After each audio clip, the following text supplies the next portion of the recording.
Hello everyone, today we'll make a video in which we show you how strongly reactive is potassium by putting it in water. First we are going to compare sodium to potassium, which are both alkaline metals which react strongly with water. In a previous video we did the sodium with water and it produced a big flame. Alkali metals are so reactive because they have a particular atomic shield. In fact, in their atomic shield they contain one unpaired electron that tends to be accepted by other substances. This happens because the electron you need energy to take this electron, and this energy is called ionization energy. Potassium has a larger atomic radius and thus it needs less energy to take this electron from it. So what happens? When we put sodium in water, it gives an electron to the water that arrives to the hydrogen that has been freed by the water. So the two hydrogen that accepted an electron form a bond with each other, and so hydrogen gas is formed and is freed from the solution.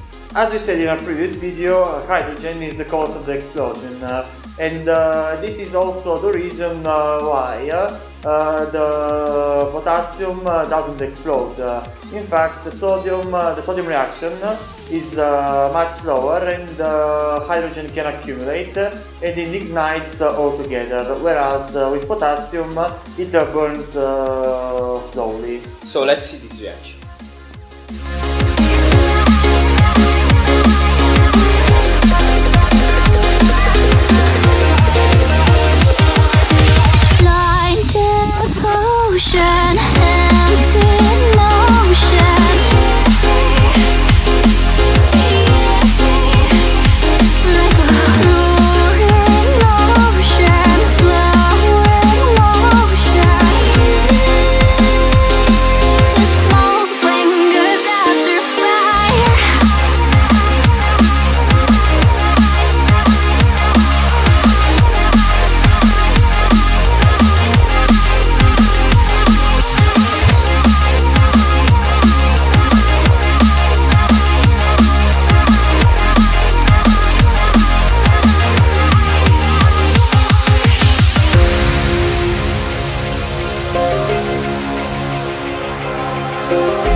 Okay guys, the experiment is over, and as we saw, the reaction of the potassium did not explode, but it made a big flame.